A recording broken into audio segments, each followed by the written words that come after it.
Okay, couple technical difficulties, nothing we can't work through. We lost our co-host and our guest and commissioner for the rest of the podcast. We don't have a lot of time left. Zoom is limiting our sequences, so there's going to be a three-part blitz this week, and we will get it figured out for next week. So we're just going to break it down into 3 quick videos. But we left off with the 5 matchups. I'm sorry, the 6 matchups from last week, from week 2. Now I'm going to just touch up and recap and do our power rankings as well. So again, I think the bigger thing that we're looking at going into week 3, looking at each matchup and which matchup stands out. I don't think there's just one matchup because I think there's too many 0-2s. There's 5 0-2s to be specific, and none of the 0-2s are playing each other. There is 2 2-0s playing each other, which is Commissioner Sal versus Chris Hansen, both 2-0s. But we know that Chris Hansen doesn't necessarily show as a 2-0 team. His team has taken a lot of hits. The Black Sheep put up 220 points last week, so this could be an easy blowout. But we're not really focusing on that as the game of the week. So, I mean, there are obviously some notables like my game versus Big Boy, who's on the up and up, trying to fight to not be 0-3. You have a good commissioner like Dill, who's 0-2, going against Cass, who's also, banged up, even though he got to a 1-1. So Dill's trying to fight to stay at a 0-2, and I mean, you could just say that for any of the 0-2s. So we could end up with 5 0-3s next week too. I mean, that is possible. So you get your first win before other people. I mean, you could be 1-2. You could be 1-2 and be 6th place. So at their 6th place even. So actually, I don't know about 5th, but possibly 6th. So that's crazy. And it's only week 3. Every week's going to matter, but this is a very important, almost a swing week, and it's going to keep it interesting. I don't think there's one matchup that isn't interesting. So it's going to be a great week of football. We got good actual matchups in the NFL. I know I'm free for once after my 11:30 game, so I'll be there. I'll be at Sal's, or we may go to the bar, or whatever it's going to be. But we're going to be enjoying every damn minute of it. I know that we're all proud of everyone for sticking together. We had a tough spring with COVID and summer, and this is really kind of given us something to really look forward to and bring us together, and it truly has. We haven't seen any honest, not any real fighting. And it's good to pick on each other and have some fun and kind of go back and forth and mess with Junior or whatever the case may be. But there hasn't been any real fallouts in fighting, and I think that is important for the camaraderie of family and friends. Maybe a lot of us are just maturing, and we want to mature, but at the same time we still want to have fun. So thank you guys for that, keeping it fun and competitive at the same time. So basically every matchup is going to matter. I'm going to touch on the potential or the hot waiver options going into tonight. So you may not see this till tomorrow, so we'll see, but they could still be available. So one thing I like to do is I would go to, this is just how I do it. I'm sure everyone has their way. Obviously go into players, and then I like to filter. I mean, there's many ways to filter. I would like right now you can go all players, including the ones that are taken. But if you're looking to pick up people, just keep it on all available players. I would either do season total. I would go back to last week, week 2, how they performed week 2. You could break it down. Sometimes I just like to see who performed the best last week, so we can just filter that first. Obviously, quarterbacks generally finish better, so you can get more specific. You can go by each position, or you could filter wide receiver, running back, tight end. I kind of like to just jump on that right away, without the quarterbacks involved. And if you go to all available players, you can actually match up who did the best out of everybody. And you can see I had Stephon Diggs, who had a brilliant weekend there. But you want to go to all available players. Oh, I'm sorry. So if you go to all players, it shows your players compared to everyone. That's what I meant. So what's pretty cool is on the computer, if you go to all available players, and the phone is different. This doesn't show you your players on the phone. but it does compare your players to the available players, which is kind of cool too. Okay, that's because I checked show my team. That's why. All right, see, I don't use the computer often. I'm usually on my mobile, and I'm sure you guys are too. But you can do a lot more on your computer. So much more. Not a lot more, so much more. Even just something as simple as like trading and like your trading block. If you want to, I know we have a chat, but if you want to put up people that you're looking to ship or not to ship, but to sell, right? Or ship out. So it's pretty cool. But I'm gonna unfilter my team because I don't want them to show up right now. So this is what I usually do. I'll filter, the position, the more important positions: wide receiver, running back, tight end, all available players, and then I'll go back to last week and see the performances. I'll usually start. This is usually how I start. I'll even do it throughout the weekend as the weekend's going sometimes. And you can see Mike Gesicki obviously blew up.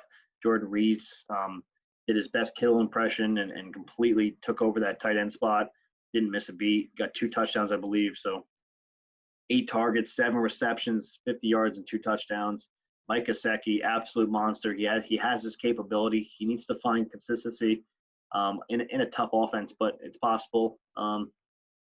He could stay around 10 targets. It really is. But 11 targets, 8 receptions, 130 yards, and a touchdown. I don't think that's a fluke for him. I think that's his skill level and just finding consistency. I think the biggest of the 3 tight ends might be, and it's not a bias, but Dalton Schultz from my Cowboys. We don't have Blake Jarwin. We don't have anyone. We just have Dalton Schultz. Sorry. And I know he uses more of as a blocker, but for some reason, this guy is very consistent in the passing game. And just shows. I mean, he may also see 10 targets very, very consistently. You can't go by that yet. I mean, at the end of the day, I know more about my team than every other team. That's just how it should be with your favorite team. That's I read up on them every day. But Dak likes to find his tight ends. I mean, the safety net. So it is possible that he can get. I mean, I don't want to go up to 10, but maybe even 7 to 8 targets a game, and that's still good. So, keep your eye on that. I mean, those are 3 very good tight ends this weekend. Darrell Henderson stepping up. You still got Cam Akers in that backfield. But it's a 3-headed horse there. I mean, it's still very good for depth, or handcuff essentially, if he becomes the one, but I mean, he had a great weekend. I'm not sure if I'm sold on Berrios, but Keelan Cole's been outstanding, very consistent in that Jacksonville receiving core. They've just been lighting it up. Minshew's been lighting it up a little bit and just getting better. So that's some depth there. I think those are the main notables personally. Uzma could have been unnotable, but he got hurt after a good start to that game. It's another one that comes to mind for me. Dion Lewis. I mean, we have to point out Dion Lewis. Saquon Barkley is out, done. I mean, there also is Gallman. So they are talking about Gallman being the workhorse and like the one that they're going to use for the most part. But, Dion Lewis has the experience. Obviously a little bit older, but I trust Dion Lewis over Gallman personally. We know Gallman's got some potential too. So Gallman and Dion Lewis are 2 that should easily be picked up. If you need running back depth, or if you obviously had Saquon Barkley, Chris Hansen, you can look there. And then sometimes, like I do, I'll go from like the last week's performance, and then I'll just go to season total because you want to see the whole picture eventually. Looking at last week is just it kind of sees how they're trending, how they played recently, of course. But I want to see the both weeks combined and who's got consistency at the end of the day. It's not just about the 1 week boomers. You got to find who's getting the share targets, who's a really good pickup. And if you look at when we combine this here, it's pretty much the same people I just talked about, minus adding Marquise Valdes-Scantling, obviously another consistent player for depth. I have Alan Lazard on my bench. I do have Aaron Rodgers, so I kind of like a toss up between those two. I'd probably rather have Scantling at this point. If Adams goes down, either of them or not either, both of them get boosted very well. So, and just like Keelan Cole, You can't forget about the rookie Chenault, who's been pretty fine too. I mean, not bad as well. So I don't want to go too far into it, but this is kind of what I do. There's a lot of there's a good amount of teams that are hurting through injury. Didn't have depth to even begin the season. So there's moves that you can make. Even just do it, man. I wouldn't be here trying to help you if I didn't want to, lose the season or whatever. But like, everyone should be trying to compete for players to the free agency. And I have seen a lot of transactions. It's not the thing. I just think there's still people that don't jump on it as much or as well as they should. So I'd like to see them get a little more involved in it. Should be interesting to see how the transactions pan out by the morning. Another fun thing with our league to consider is that we have the monetary value in the transaction, so it doesn't just go by waiver priority. You have to obviously bid, with your $100 budget. So I want to kind of maybe look at that really fast if we can figure out where everyone's money situation is. So endpoints, stuff like that. So let's go to current spin. See, this is one of these things that I do on my phone, and I have to figure out on here.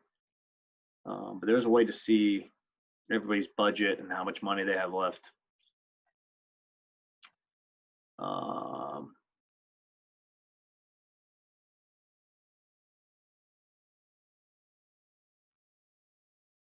And here's the notable trades. Obviously, we talked throughout earlier in the podcast. You see the transaction from last week. So this will fill up come the morning time.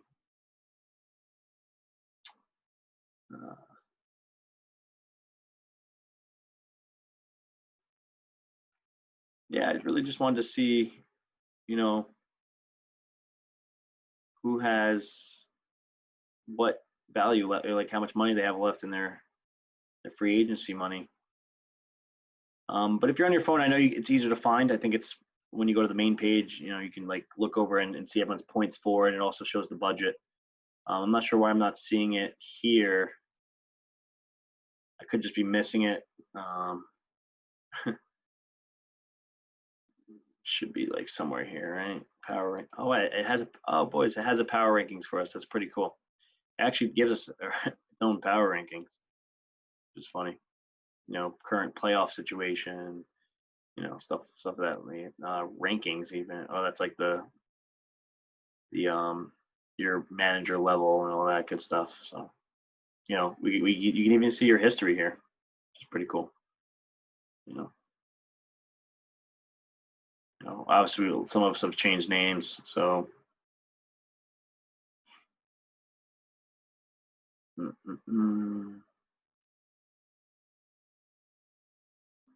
before you got Cass, me, Big Boy, and Joey as the 4 league winners, and then you have your second place losers, your third place. So this is our official 5th year.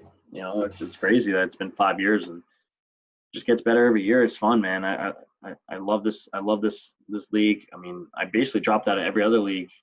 Essentially, this is the only one I care about and stuck with, and I feel like we'll be doing this for a long time, boys. And I'm proud to be a part of it. I love every one of you. Honestly, it just gets more and more fun every year.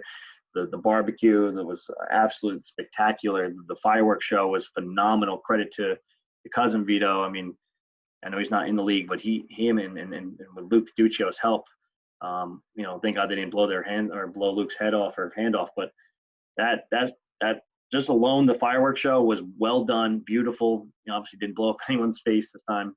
So shout out to them. Sal's our commissioner's hard work through the entire damn video and everyone who put time into it, acting, and it's just outstanding, and it doesn't get better than that. I mean, such a big thing to look forward to. I really want to thank you guys and know that we appreciate all your hard work and putting that together. So really, just wanted to touch up on that. I'm just going to finish with the power rankings. This is a consensus type of power rankings where me, Dylan, and Commissioner, who was our guest this weekend, put our consensus in from each week, and every guest will get the chance to help us with the power rankings. This is what we came up with for week 3, or end of week 2, heading into week 3.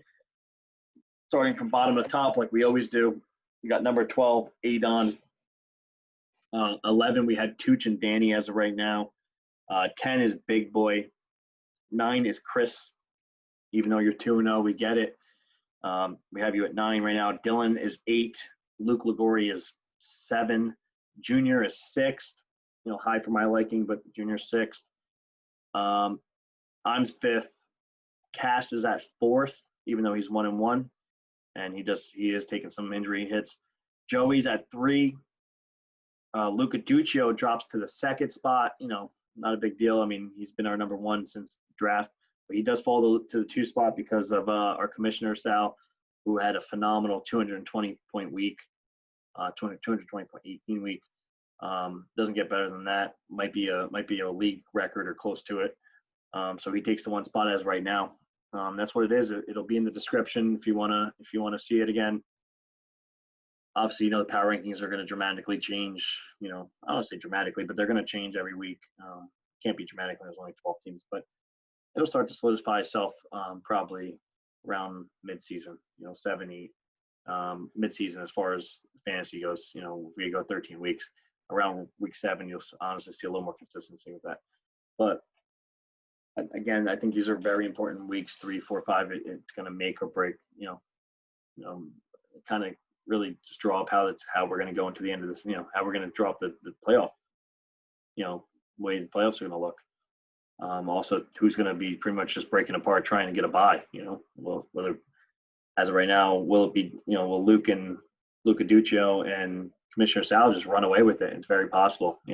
Last year we had Dylan and him do the same thing, and Dill fell off late. So, it's great to have 220-point weeks and have some consistency early on, but you want to have consistency through the whole year. You want to get to the show, and go from there. I'm the only one who's been to the finals twice. That's, I'll never shove it in anyone's face, but it is a very long season. Your first step is just to obviously build a core with the draft. We all know that. Have some depth and make the proper moves each week. Try to fight through injuries, or prepare yourself for that type of stuff, because it does happen. Obviously, is there always luck involved? Sure, but it's a long season. You don't want 220-point weeks, week 1 through 7, and all of a sudden you start slumming off. Obviously, you make the playoffs because you've had such a good start, and then you just fall off, or you get to a semifinal game and you just don't have it anymore. Try to save some of that juice for later on, because these players they're great, they're amazing, and it's fun, but they are human, guys. They're human. They're gonna have good. They're gonna have bad weeks. You try to find the most consistent of the bunch. I think that's a big word, is just consistency. That's the way I play. I've become a very safe player, looking for the consistent players that are going to get me through. It's just what it is, man. And obviously you got to hit that late streak too. I mean, Joey did it last year. That is part of it, but that's my 2 cents. Again, it's been awesome. I can't wait to see you guys this weekend. Thank you for sticking through, watching the Blitz as always. If you guys have any suggestions, please let us know. We are looking to keep the Blitz fresh and mix up the podcast and do different type of segments. We don't want it to be so almost monotone or just repetitive. We can't be talking about the same players every week. We'll still do the recasts. We'll just fly through it like we did tonight. And power rankings are quick, but we can go through transactions and trades. But we want to add something a little more fresh. And if you have that idea, just let us know, guys. Thank you. You can even comment down below. But like, subscribe, and put your notifications on for upcoming videos. Thank you, guys. Seriously, thanks for coming out.